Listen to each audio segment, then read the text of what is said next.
Showroom launch ಅನ್ನು ribbon cutting ಸಮಾರಂಭದ ಮೂಲಕ ಗುರುತಿಸಲಾಯಿತು. ನಂತರ ಹೊಸದಾಗಿ ತೆರೆಯಲಾದ ಅಂಗಡಿಯ ಪ್ರವಾಸ, ಅಲ್ಲಿ ಅತಿಥಿಗಳು ಓಲ್ಡ್ ಗ್ರೇ ಮೆನ್ಸ್ ವೇರ್ ನಿಂದ ಇತ್ತೀಚಿನ ಸಂಗ್ರಹಗಳನ್ನು ಅನ್ವೇಷಿಸಬಹುದು. ಈವೆಂಟ್ನಲ್ಲಿ ಗಣ್ಯರ ಭಾಷಣಗಳು, ಸ್ಥಳೀಯ ವ್ಯವಹಾರಗಳನ್ನು ಬೆಂಬಲಿಸುವ ಪ್ರಾಮುಖ್ಯತೆ ಮತ್ತು ಬೆಂಗಳೂರಿನಲ್ಲಿ ಬ್ರ್ಯಾಂಡ್ನ ಉಪಸ್ಥಿತಿಯ ಮಹತ್ವವನ್ನು ಒತ್ತಿ ಹೇಳಿದವು. ತೀರ್ಮಾನ: ಓಲ್ಡ್ ಗ್ರೇ ಮೆನ್ಸ್ ವೇರ್ ನ ಭವ್ಯವಾದ ಉದ್ಘಾಟನೆಯು ಕೇವಲ ವ್ಯಾಪಾರದ ಕಾರ್ಯಕ್ರಮವಾಗಿರಲಿಲ್ಲ, ಆದರೆ ಸಮುದಾಯದ ಆಚರಣೆಯಾಗಿತ್ತು. ಗಣ್ಯರ ಆಶೀರ್ವಾದ ಮತ್ತು ಶುಭಾಶಯಗಳು ಮತ್ತು ಸಾರ್ವಜನಿಕರಿಂದ ಉತ್ಸಾಹಪೂರ್ಣ ಪ್ರತಿಕ್ರಿಯೆಯೊಂದಿಗೆ ಬ್ರ್ಯಾಂಡ್ ಬೆಂಗಳೂರಿನ ಫ್ಯಾಷನ್ ಉದ್ಯಮದಲ್ಲಿ ಬಲವಾದ ನೆಲೆಯನ್ನು ಸ್ಥಾಪಿಸಲು ಸಜ್ಜಾಗಿದೆ. ಉದ್ಘಾಟನೆಯನ್ನು ಸ್ಮರಣೀಯ ಸಂದರ್ಭವನ್ನಾಗಿ ಮಾಡುವಲ್ಲಿ ನಿರ್ಣಾಯಕ ಪಾತ್ರ ವಹಿಸಿದ ಎಲ್ಲ ಅತಿಥಿಗಳಿಗೆ ಕೃತಜ್ಞತೆ ಸಲ್ಲಿಸುವುದರೊಂದಿಗೆ ಕಾರ್ಯಕ್ರಮವು ಮುಕ್ತಾಯವಾಯಿತು.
ನಮಗೆಲ್ಲ ಇವತ್ತಿನ ದಿನ ನಿಜವಾಗ್ಲೂ ನನಗೆ ಬಹಳ ಸಂತೋಷಕರವಾದಂಥ ದಿನ.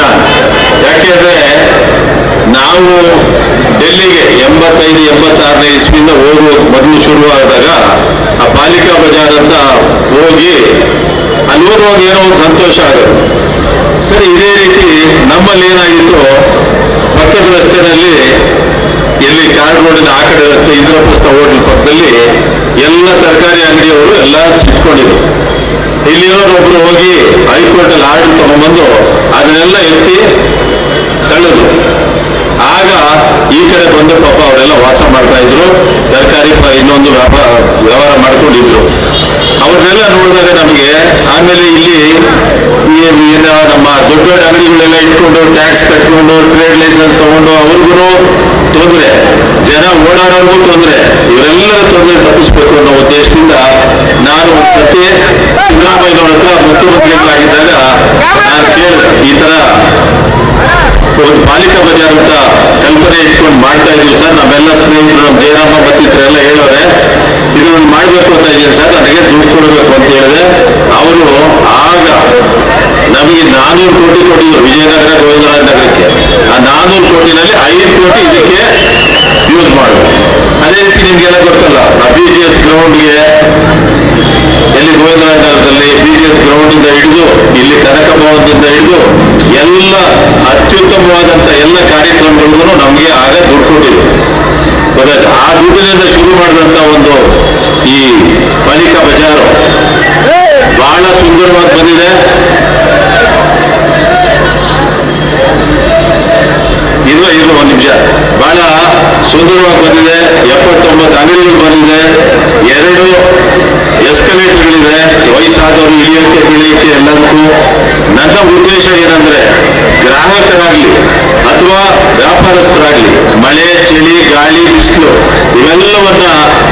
ಇಟ್ಕೊಂಡು ಪಾಪ ಇಲ್ಲಿ ವ್ಯಾಪಾರ ಮಾಡಿಕೊಂಡು ಜೀವನ ಮಾಡ್ತಾ ಇದ್ರು. ಗ್ರಾಹಕರು ಅಷ್ಟೇ ಇದರಿಂದ ತಗೊಳ್ತಾ ಇದ್ರು. ಅಂಥವ್ರಿಗೆ ಏರ್ ಕಂಡೀಷನ್ ವ್ಯವಸ್ಥೆ ಮಾಡಿ ಸುಂದರವಾದಂಥ ಒಂದು ಪಾಲಿಕಾ ಬಜಾರ್ನ ಮಾಡಿದ್ದೀವಿ. ಅದಕ್ಕೆ ಕೃಷ್ಣದೇವರಾಯರ ಹೆಸರಿಟ್ಬಿಟ್ಟು ಕೃಷ್ಣದೇವರಾಯ ಪಾಲಿಕಾ ಬಜಾರ್ ಅಂತ ಮಾಡಿದ್ದೀವಿ. ಆ ಕೃಷ್ಣದೇವರಾಯ ಪಾಲಿಕಾ ಬಜಾರ್ನ ಇವತ್ತು ನಮ್ಮ ಸನ್ಮಾನ್ಯ ಮುಖ್ಯಮಂತ್ರಿಗಳು ಸಿದ್ದರಾಮಯ್ಯವರು ಬಂದು ಉದ್ಘಾಟನೆ ಮಾಡಿಕೊಟ್ಟಿದ್ದಾರೆ. ಅವರಿಗೆ ನನ್ನ ಅನಂತ ಕೃತಜ್ಞತೆಗಳು. ಅದೇ ರೀತಿ ನಮ್ಮ ಡೆಪ್ಟಿ ಸಿಎಂ ಅವರು ಬರಬೇಕಾಗಿತ್ತು. ಅವರು ಬೇರೆ ಕಾರ್ಯಕ್ರಮ ಅಂದ್ರೆ ಸ್ವಲ್ಪ ಕಾಶ್ಮೀರ್ ಕಡೆ ವೈಷ್ಣೋದೇವಿ ಕಡೆ ಹೋಗೋ ಕಾರ್ಯಕ್ರಮ ಇದ್ದಿದ್ದರಿಂದ ಅವರು ಬರಕ್ಕಾಗಲಿಲ್ಲ. ಸಿದ್ದರಾಮಯ್ಯವರು ಬಂದು ನಮಗೆ ಎಲ್ಲ ಕೆಲಸನ ಮಾಡಿಕೊಟ್ಟಿದ್ದಾರೆ. ಸಿದ್ದರಾಮಯ್ಯವರಿಗೆ ನಮ್ಮ ಅನಂತ ವಂದನೆಗಳು ಸಲ್ಲಿಸ್ತಾ, ನನಗೆ ಈಗ ಬೇರೆಯವರೆಲ್ಲ ಏನೇನು ಹೇಳ್ತಾರೆ, ಏನಂತ ಅದಕ್ಕೆ ದುಡ್ಡಿಲ್ಲ ಇದಕ್ಕೆ ದುಡ್ಡಿಲ್ಲ ಅಂತ, ಅದೆಲ್ಲ ಸುಳ್ಳು. ನಾವು ನೋಡ್ತಾ ಇದ್ದೀರಾ ನೀವು, ಅವ್ರು ಕೊಟ್ಟಿರೋ ದುಡ್ಡಲ್ಲಿ ಈ ವರ್ಷ ನಮಗೆ ಹೋದ ವರ್ಷ ಕೊಟ್ಟಿರ್ತಕ್ಕಂಥ ದುಡ್ಡಲ್ಲಿ ಹೊಸಳ್ಳಿ ಶಾಲೆನ 4 ಕೋಟಿನಲ್ಲಿ ಹೊಸ ಶಾಲೆ ಮಾಡ್ತಾ ಇದೀವಿ, ಎಲ್ಲ ಹೊರದಾಕಿ. ಅದೇ ರೀತಿ ಕನಕ ಭವನಕ್ಕೆ ಕೊಟ್ಟಿರ್ತಕ್ಕಂಥ ದುಡ್ಡಲ್ಲಿ ಪೂರ್ತಿ ಇವಾಗ ಫಿನಿಶಿಂಗ್ ಆಗ್ತಾ ಇದೆ ಕನಕ ಭವನ. ಅದೇ ರೀತಿ ಒಂದು ಸ್ಪೋರ್ಟ್ಸ್ ಕಾಂಪ್ಲೆಕ್ಸ್ JP ಪಾರ್ಕ್ ಅಲ್ಲಿ ಒಂದು ಸ್ಪೋರ್ಟ್ಸ್ ಕಾಂಪ್ಲೆಕ್ಸ್ ಮಾಡಿದ್ದೀವಿ. ಕ್ರಿಕೆಟ್, ಫುಟ್ಬಾಲ್, ಶಟಲ್ ಎಲ್ಲ ಸೇರಿ ಒಂದು ಕಾಂಪ್ರಿಹೆನ್ಸಿವ್ ಆಗಿ ಒಂದು ಮಾಡ್ಕೊಡ್ತಾ ಇದ್ದೀವಿ. ಅದೇ ರೀತಿ ಮತ್ತೆ ವೈ ಮುನ್ಸಾಫ್ನವರ ಹೆಸರಲ್ಲಿ ಒಂದು ರಂಗಮಂದಿರ ಪ್ಲಸ್ ಆಡಿಟೋರಿಯಂ ಪ್ಲಸ್ ಎಲ್ಲವನ್ನ ಅದು ಒಂದು ಮಾಡ್ತಾ ಇದ್ದೀವಿ. ಇದಲ್ಲದೆ ನಾವು ನಿಮಗೆ ಗೊತ್ತು ಹಾಗೆ ಅಂಬೇಡ್ಕರ್ ಭವನ ಒಂದು ಕಟ್ತಾ ಇದ್ದೀವಿ. ಅದೇ ರೀತಿ ಅಂಬೇಡ್ಕರ್ ಭವನ ಜೊತೆಯಲ್ಲಿ ಕೆಂಪೇಗೌಡ ಕಮರ್ಷಿಯಲ್ ಕಾಂಪ್ಲೆಕ್ಸ್ ಮಾಡ್ತಾ ಇದ್ದೀವಿ. ಈ ರೀತಿ ಎಲ್ಲ ಕಾರ್ಯಕ್ರಮಗಳನ್ನ ಇಂದು ನಮ್ಮಲ್ಲಿ ಕೆಂಪೇಗೌಡ ಭವನವನ್ನು ಕಟ್ಟೋದೈತೆ. ಅದೇ ರೀತಿ ನಮ್ಮ ವಾಲ್ಮೀಕಿ ಭವನಕ್ಕೂ ಒಂದು ವ್ಯವಸ್ಥೆ ಮಾಡ್ತಾ ಇದ್ದೀವಿ. ಇದೆಲ್ಲದಕ್ಕೂ ನಮಗೆ ಒತ್ತಾಸೆಯಾಗಿ ನಿಂತು ಎಲ್ಲ ಹಣವನ್ನು ಬಿಡುಗಡೆ ಮಾಡಿದಂತ ನಮ್ಮ ಸಿದ್ದರಾಮಯ್ಯನವರು ಮತ್ತು ಶಿವಕುಮಾರ್ ಅವರಿಗೆ ನನ್ನ ಅನಂತ ಕೃತಜ್ಞತೆಗಳನ್ನ ಹೇಳ್ತಾ, ಈ ಸಂದರ್ಭದಲ್ಲಿ ಮತ್ತೊಮ್ಮೆ ನಮ್ಮ ಕರ್ನಾಟಕ ಏನಾದರೂ ಸುಭಿಕ್ಷ ಆಗ್ಬೇಕಾದ್ರೆ, ಏನಾದರೂ ಒಳ್ಳೇದಾಗ್ಬೇಕಾದ್ರೆ ನಮ್ಮ ಸಿದ್ದರಾಮಯ್ಯನವರ ನೇತೃತ್ವದಲ್ಲಿ, ಶಿವಕುಮಾರ್ ಅವರ ನೇತೃತ್ವದಲ್ಲಿ ನಾವು ನಡೀತಾ ಇರ್ತಕ್ಕಂಥ ಕೆಲಸ ನಡೀತಾ ಇದೆ. ಆಮೇಲೆ ಎಲ್ಲರೂ 5 ಗ್ಯಾರಂಟಿಗಳನ್ನ ಕೊಟ್ಬಿಟ್ಟು ದುಡ್ಡು 5 ಗ್ಯಾರಂಟಿಯಿಂದ ಎಷ್ಟು ಜನಕ್ಕೆ ಇಂಪ್ರೂವ್ಮೆಂಟ್ ಆಗ್ತದೆ.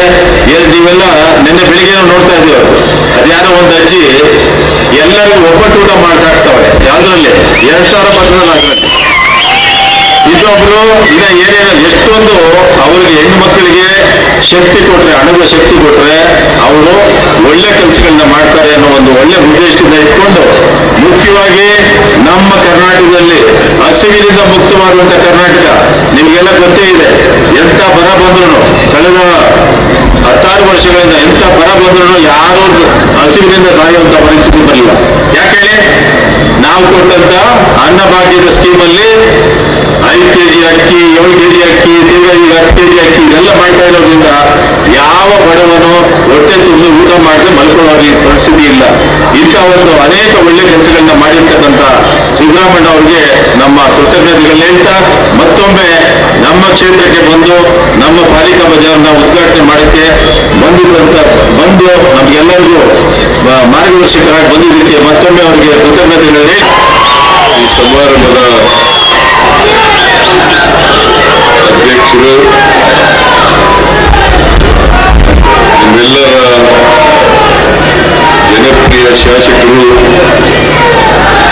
ಮಾಜಿ ಮಂತ್ರಿಗಳು ಆದಂತ ಎಂ ಕೃಷ್ಣಪ್ಪನವರ,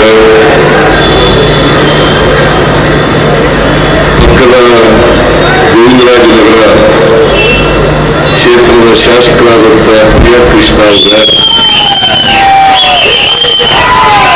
ಕಾಂಗ್ರೆಸ್ಸಿನ ಮುಖಂಡರಾದಂಥ ಶ್ರೀ ಶಿವಣ್ಣ ಅವರ, ಅಪರ ಮುಖ್ಯ ಕಾರ್ಯದರ್ಶಿಗಳು, ನಗರಾಭಿವೃದ್ಧಿ ಇಲಾಖೆಯ ಕಾರ್ಯದರ್ಶಿಗಳು ಆದಂಥ ಶ್ರೀ ಉಮಾಶಂಕರ್ ಅವರ, ಖ್ಯಾತ ಹಾಸ್ಯ ನಟ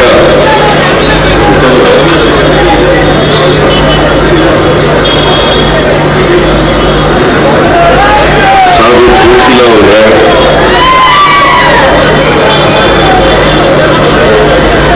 ಬೆಂಗಳೂರು ನಗರ ಪಾಲಿಕೆಯ ಆಯುಕ್ತರಾದಂಥ ತುಷಾರ್ ಗಿರಿನಾಥ್ ಅವರ,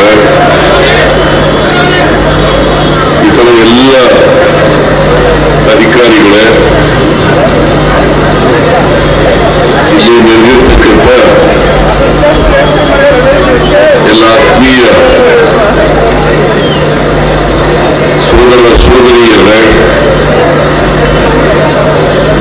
ಮಾಧ್ಯಮದ ಗೆಳೆಯರೇ, ಇವತ್ತು ಶ್ರೀ ಕೃಷ್ಣದೇವರಾಯ ಪಾಲಿಕೆ ಬಜಾರನ್ನ ಲೋಕಾರ್ಪಣೆ ಮಾಡತಕ್ಕಂಥ ಕೆಲಸವನ್ನು ನಾವೆಲ್ಲರೂ ಕೂಡ ಮಾಡಿದ್ದೇವೆ.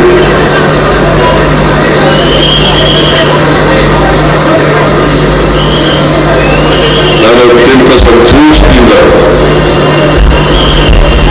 ಈ ಕಾರ್ಯಕ್ರಮದಲ್ಲಿ ಭಾಗವಹಿಸಿದ್ದೇನೆ. ಮಾನ್ಯ ಕೃಷ್ಣಪ್ಪನವರು ಇಲ್ಲಿ ಒಂದು ಪಾಲಿಕೆ ಬಜಾರ್ ಆಗಬೇಕು ಅಂತೇಳಿ ಬಹಳ ದಿನಗಳಿಂದ ಒತ್ತಾಯ ಮಾಡ್ತಾ ಇದ್ದೀವಿ. ಇವತ್ತೇನು ಈ ಪಾಲಿಕೆ ಬಜಾರ್ ಉದ್ಘಾಟನೆಯಾಗಿದೆ, ಇದು ಶಾಸಕರಾದಂಥ ಕೃಷ್ಣಪ್ಪನವರ ಕನಸು.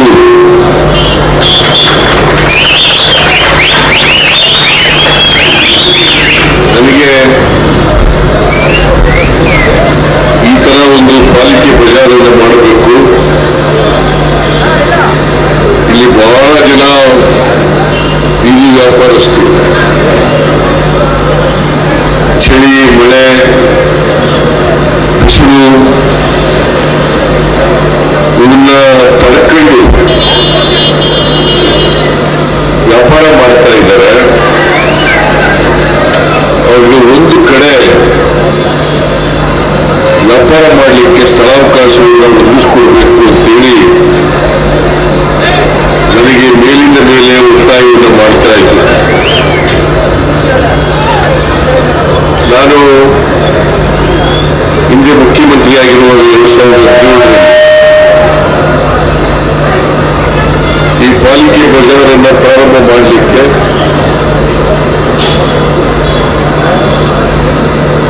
ಪಾಲಿಕೆ ಬಜಾರನ್ನ ಪ್ರಾರಂಭ ಮಾಡಲಿಕ್ಕೆ 5 ಕೋಟಿ ರೂಪಾಯಿಗಳನ್ನ ನಾನೇ ಇದಕ್ಕೆ ಒದಗಿಸಿಕೊಟ್ಟಿದ್ದೆ.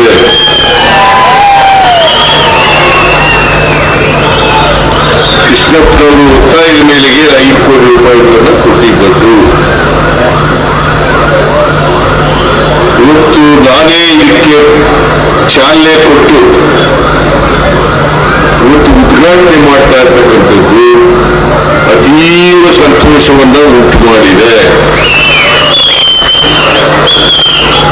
ಇದು ಒಂದು ಕಾರಣ. ಎರಡನೇ ಕಾರಣ ಏನಪ್ಪಾ ಅಂತಂದ್ರೆ, ನನ್ನ ಮನೆಯೂ ಪಕ್ಕದಲ್ಲೇ ಇದೆ, ಮತ್ತೆ ನಾನು ಇಲ್ಲಿ ಬಾಡಿಗೆ ಮನೆಯಲ್ಲೂ ಕೂಡ ಇದ್ದೆ. ವಿಜಯನಗರದಲ್ಲಿ ಸುಮಾರು 3 ವರ್ಷಗಳ ಕಾಲ ಬಾಡಿಗೆ ಮನೆಯಲ್ಲಿದ್ದೆ. ಹಾಗಾಗಿ ಈ ಏರಿಯಾ ನನಗೆ ಬಹಳ ಚಿರಪರಿಚಿತವಾದಂಥ ಏರಿಯಾ. ನಾನು ದಿನ ನೋಡ್ತಾ ಇದ್ದೆ, ಇಲ್ಲಿ ವ್ಯಾಪಾರ ಮಾಡ್ತಕ್ಕಂಥ ಬೀದಿ ವ್ಯಾಪಾರಗಾರರು ನೋಡ್ತಾ ಇದ್ದೆ. ಸೊ ಕೃಷ್ಣಪ್ಪನವರು ಕೇಳ್ತಾ ಇರ್ತಕ್ಕಂಥದ್ದು ಸಾರ್ವಜನಿಕ ಹಿತದೃಷ್ಟಿಯಿಂದ ಬಹಳ ಒಳ್ಳೆ ಸಲಹೆ ಅಂತೇಳಿ ನಾನು ಇದಕ್ಕೆ ಹಣ ಕೊಡ್ತಕ್ಕಂಥ ಕೆಲಸವನ್ನ ಮಾಡೋರು. ಇವತ್ತು 79 ಒಂದೇ ಕೆಳಗಡೆ ನಿಯಂತ್ರಿತ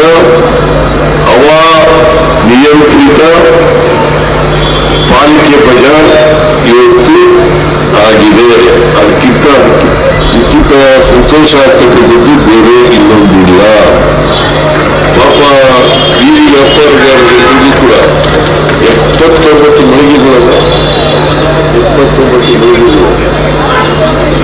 79 ಮಳಿಗೆಗಳು ಆಗಿದ್ದಾವೆ. ಎಲ್ಲರೂ ಒಂದು ಕಡೆ ಬಹುಶಃ